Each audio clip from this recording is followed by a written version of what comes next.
So Kanye West opened his big fat dumb mouth again, and Oh Lord. he went on Tucker Carlson for what was supposed to be a 30-minute interview, ended up being a 2-hour interview. And since then, he has just been trying to say whatever he can to get attention. He's basically been playing the right wing playbook because we also got a Yep. note from the beginning of the week. He did the Paris Fashion Week show thing with Candace Owens where he wore White Lives Matter, like crew neck sweatshirt, Mhm. again, to get a reaction. It was obviously just to get people to respond to it. And of course, people are going to take the bait, but I tried my best not to take the bait. And then he went on Tucker Carlson for the two-parter, and that was just the most ridiculous aspect of it because he just ranted and went off. And Tucker Carlson was like, "Is this someone who sounds crazy to you?" Meanwhile, he's babbling about like a bunch of different things going like out of mind or whatever. It's like, this is a person who sounds perfectly sane. He just cares about his family. He's a Christian, and the left is trying to silence him, which is fairly transparent. It's like the only things Tucker Carlson really cared about in that interview. But Of course. um, Kanye has still continued to make an even bigger ass of himself in ways I didn't even think imaginable. He has taken to Instagram to voice his feud that he's having with um who is it? I forget one of these. Like he was having a feud with Diddy, that was right. And he posted the messages because that's the thing Ye does. And Tucker, he even admitted this in the Tucker Carlson interview that he has to be an asshole and like post these screenshots from his messages in order to get attention anymore. But he posted that implying that Diddy was controlled by the Jews. And this only goes downhill from here. I'm laughing because of how utterly ridiculous and like left Oh field this is. God. But this morning he posted a tweet and delete. He nearly got banned from this. He was already has his profile features limited from Instagram. But before you jump in, Sean, he posted to Twitter last night. I'm a bit sleepy tonight, but when I wake up in the morning, I'm going Death Con 3 on Jewish people in all caps. The funny thing is, I can't be anti-Semitic because black people are actually Jews, so you guys toyed with me and tried to blackball anyone who opposes your agenda. End quote. Sorry. He follows that up by saying, who do you think created cancel culture? Sean, would you like to answer that question? In the words of Kendrick Lamar, what the fuck is cancel culture? Second off, I'm nominating Kanye for the Hard R Award for all of this just absolute Bigotry in music, yes. bigotry, literally like bigotry in music, like all of this just blatant anti-Semitism and everything, and blatant racism and all that just for attention. And it's just like it's hard to watch, hard to hear. Also, second thing, Dan, in the words of Kanye, are you Jewish? Is that how that works? Yeah. Black people are actually Jew. This goes back to Hebrew Israelite stuff, or as Jimmy Dore calls it, Hebrew national stuff, which I'm not even going to get into.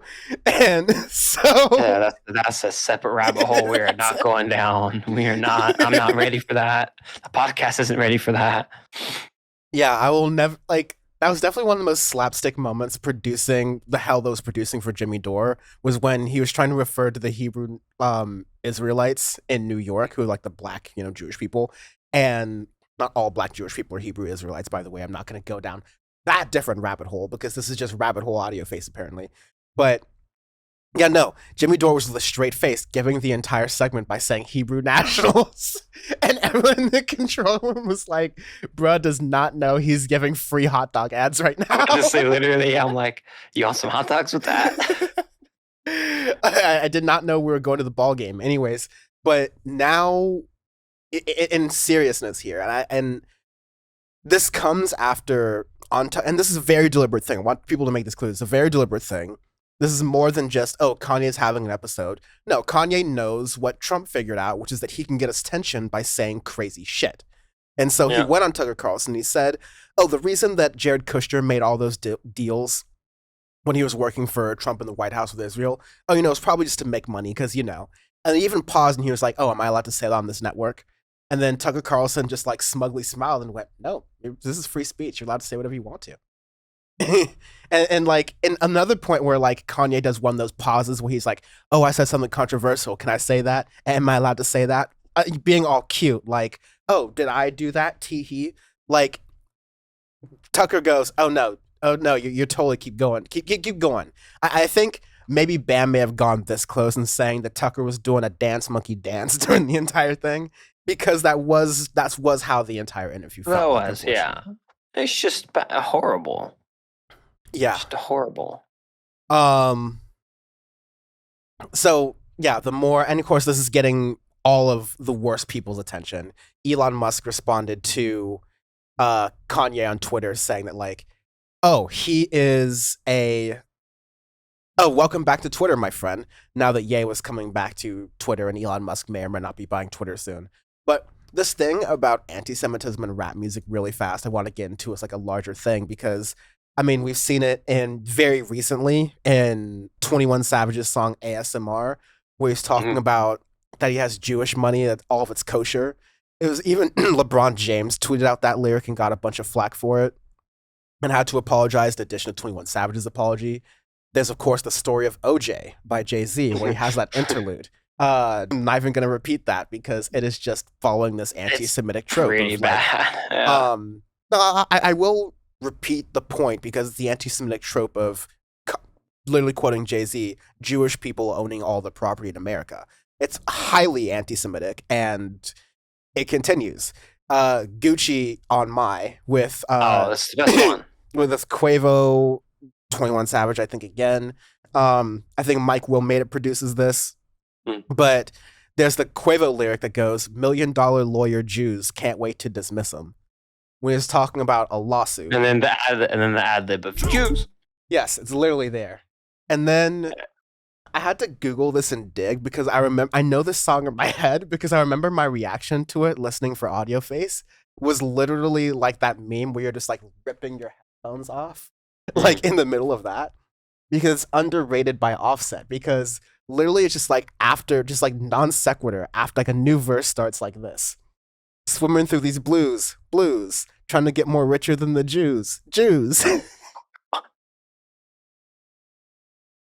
And so this is like casual anti-Semitism is a big problem in rap music. It doesn't stop with Kanye West, but I mean, I really didn't produce that. I didn't research that. That was honestly just the Audioface hits of shit we've been talking about for the entire 5+ year span of this fucking podcast. But like people besides us with bigger platforms than us need to talk about this larger problem because I mean, this is not to give Kanye a pass here at all, though, because he is being an idiot. But this is a larger issue that it's easy to just like sort of like laugh at and go, "Oh, they're being ignorant and stupid, and they don't know this history about." But it's a common thing, and it's within like a lot of cultures that's very ignorant, and we see where this ignorance gets us in this point in America. Not to make it all serious, but like this is audio face. It's That's the bad. Yeah. intersection of the shit. It's just, yeah. That's something we've been saying for a minute, though. Just the rampant anti-Semitism that's in trap and rap that no one calls out, and it's there, and now it's starting to get in the face of people. So it needs to get out more, and these that mentality, and then the just kind of pushing it under the rug or not really bringing it up to attention needs to stop. Yeah. Um, Unfortunately, I think a lot of people are going to pay attention to what Ye said, as always, and think it's going to be influential. He's like hyping up a presidential run. He's not saying whether he likes Trump or DeSantis or whatever, but again, it's for attention. It's probably for a Yeah, of botched course. album rollout. Um, and of course, there's some ugly stuff involving info with his kids, and it's super messy and gross, and I kind of wish it stopped. But the fact that it's Yeah, tapped on anti Semitism is just a whole new low. Really sad for awful. him. Even for him. Also, super last thing. It's not just him being bipolar because you don't like it's like the Roseanne Barr defense. You don't just take your Hmm. meds and have mental illness and all of a sudden become a virulent bigot or a racist or an anti-Semite. These are things you're thinking It's about anyway. there. And this is drugs in general. These are feelings and emotions and responses that are already within you. It's just coming out real right now because your inhibitions are lowered, right? All right. So that's Right. all that is. In the words of Kanye, find God. But seriously, Ye, seek help. Seriously. Professional mental health.